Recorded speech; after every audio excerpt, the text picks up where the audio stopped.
The sad events that have preceded our country in this week have been quite saddening. Why?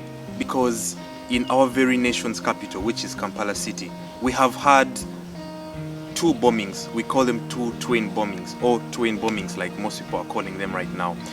There was an attack on Central Police Station, which is CPS, here at our city square in Kampala. There was also another bombing at Jubilee Insurance Building, still in Kampala. So these set off at different times. However, it left in its wake devastating effects. It has been confirmed that about 6 to 8 people have died, at least 6 people have died, and over 33 have been injured. Cars have been destroyed. There have been a lot of cases of arson, and a lot of issues are happening in our very own country.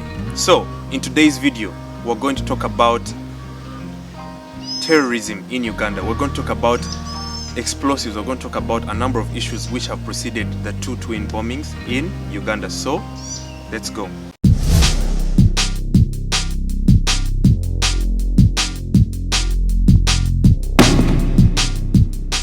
Hello my tribe. It's time to simplify the law, but in this case it's time to simplify all the terrorism laws and acts that we have both internationally and in Uganda, which is nationally.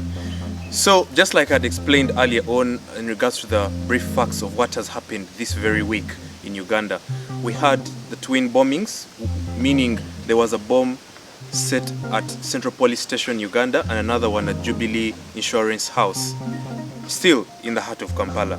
These have left in its wake 33 people injured and at least confirmed death of about 6 to 8 civilians in Uganda. This is saddening, and normally in this channel you see me very jolly and happy, but this time around I cannot be happy because we have in our very own country terrorists who are killing people, innocent civilians. But I've mentioned so much what is terrorism and what are explosives, because if you look at the videos that have been running all over social media, the bombs have been explosives that have been set off. Now let us first go through what is called terrorism. Most laws in Uganda emanate, or they come from, their parent laws, which are international laws. Now we have the United Nations Convention on the financing of terrorism, which was signed in 2009. This act clearly defines terrorism, and it says terrorism is the acts intended to cause serious bodily injury to civilians, or even to possibly cause death to civilians as well. Now if you look at the facts of the case, we can see that terrorism is the best definition we can give what has been happening, or what is happening currently in our country. We had the initial bombing in Komamboga this year. This was about 4 weeks ago. And much as no one died in that particular bombing in Komamboga, which is on the side of Chanja, still in Kampala, Uganda, people still sustained injuries. So we can say this has been a chain series of events that has been happening. We can say Uganda has been under terrorism since 2010.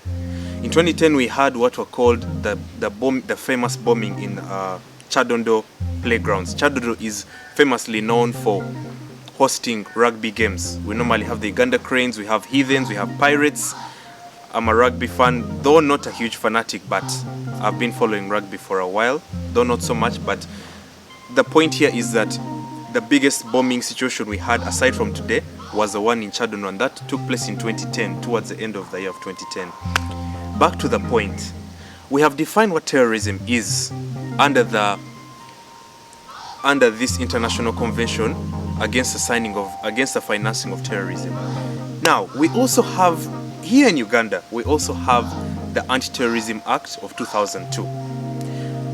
This was signed because at the time of 2001-2002 there were many terrorism threats that were issued to Uganda, especially by the then existing terrorism bodies. Now we had the LRA, which was the Lord Resistance Army. We had ADF still back in the day, but there have been many contemplations as to whether it is ADF or whether it's ISIS that has currently financed these current terrorist attacks. Let us go to what the definition of an explosive is, because under the same act which is the Anti-Terrorism Act of 2002, we have what are called explosives, and those were the devices that were used to kill these 6 people that happened, and also to injure the people who were injured currently. These are 33 people.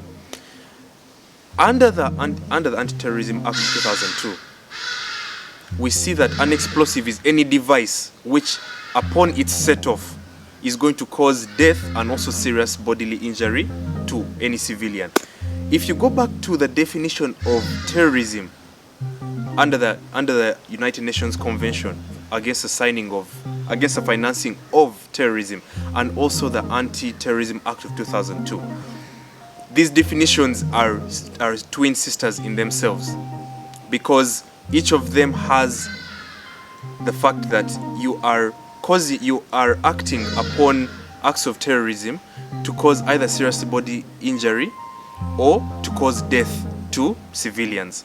Now, explosives are clearly defined, like I've just given it, and still under the Anti-Terrorism Act. So basically, what I've just been trying to explain is that an explosive is a device used in terrorism acts, in the sense that once it has been set off, it has a capability of causing serious bodily harm.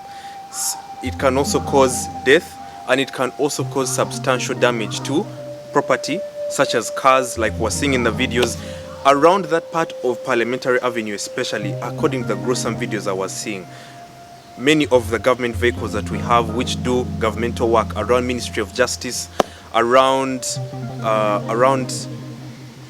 Central Police Station, all of these cars that do our governmental work were all damaged, and that has left a very bad aftermath of what has been left according to the current events. Now, let us go to whether Uganda has the jurisdiction to try all of these terrorists.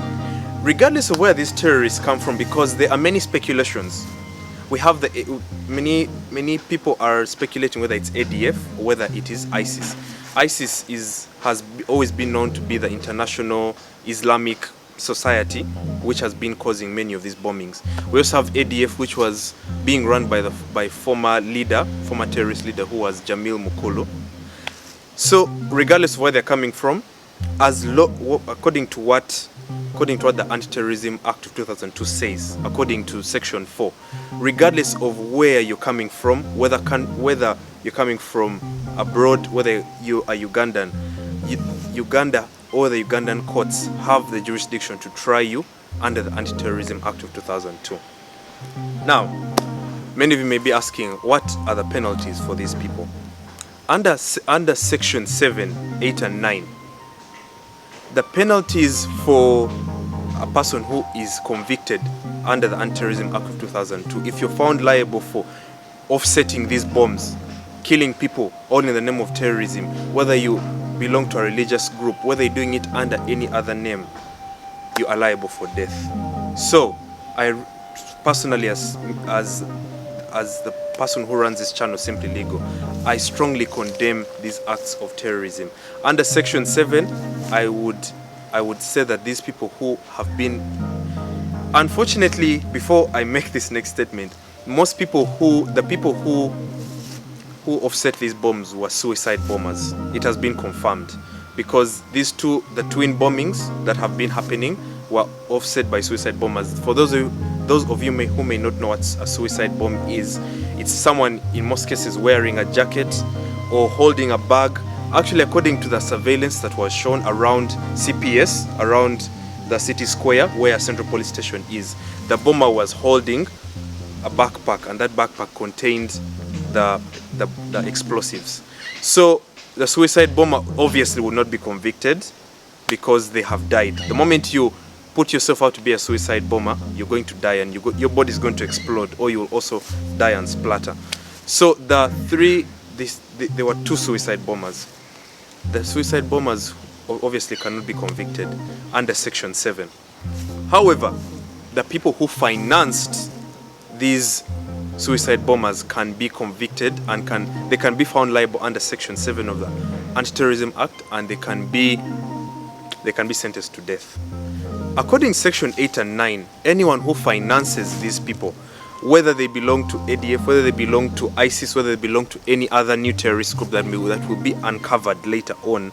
Because this video is not done for the purposes of saying that I'm going to exactly pin down who is doing these terrorism acts. I'm just talking about a chain of events under terrorism and under explosives that have been happening.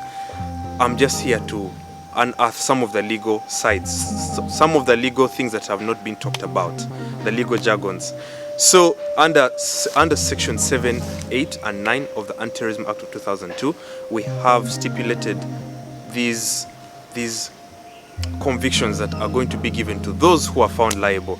If you're aiding and abetting under section 8 of the Anti-Terrorism Act of 2002, still you're going to be liable for death. If you're found under any other organization, if the police investigations find that so and so in Uganda, you participated in this, you aided and abetted, you're liable for death and also life imprisonment. In regards to today's video, I'm just here to unearth some of the legal aspects that we're going to see as the trend goes on, because practically terrorism has been declared upon Uganda. We had the bombings in 2010 in Chadondo, and ever since 2010 we have not had a bombing until we have had them this year in 2021. We had the bombings in Komamboga. We have now had the twin bombings, both at Central Police Station and also at the Jubilee Insurance House. Glasses have been shattered, property has been damaged, lives have been lost. We are going to see a lot of change in Uganda, definitely. The security is going to tighten. We are going to see a number of acts coming up because we have a lot of terrorism has affected a lot of aspects of the average Ugandan's life. Business has gone down, lives have been lost, people are in hospitals, around 33 people injured, have sustained serious injuries. It's truly a sad day. It's a sad week. It's going to be a sad end of year. We are going to see tightening in security and many aspects. I know definitely as simply legal, I'm yet to see many acts and also bills that are going to come up from Parliament. We need to see a lot of change in our country, especially in the legal aspect as well. New reforms have to come up, especially security-wise. So thank you so much for listening to me. For those who are new to my channel, feel free to hit the subscribe button. For those who are new to my channel, feel free to hit the comment section. Please let me know if there's anything else I've not spoken about in regards to this current video that I've spoken about. For those who are new to my channel internationally, I remain yours true, Terry Kahuma. Feel free to hit the subscribe button. But as my last message, I would love to grieve with my country, Uganda. I'm so saddened by what has been happening. It's truly a sad day, but for God and my country, I know we are going to do better. We are going to have to beef up security. I grieve with those who have lost all their relatives I grieve with those who have lost their relatives in this recent bombing. I also grieve for those who have lost property. Many people were told to leave their property there, and this situation is still ongoing. If there are any more developments in the law, or if there are any more developments in regards to our current situation in Uganda, I'll feel free to talk about them. You can also inbox me on my different social media platforms and handles. Terry Kahuma on Twitter, Terry Kahuma on Instagram, and you can also leave a comment on this video. Also, feel free to WhatsApp me, those who have my number, and I'll see you next time. Bye.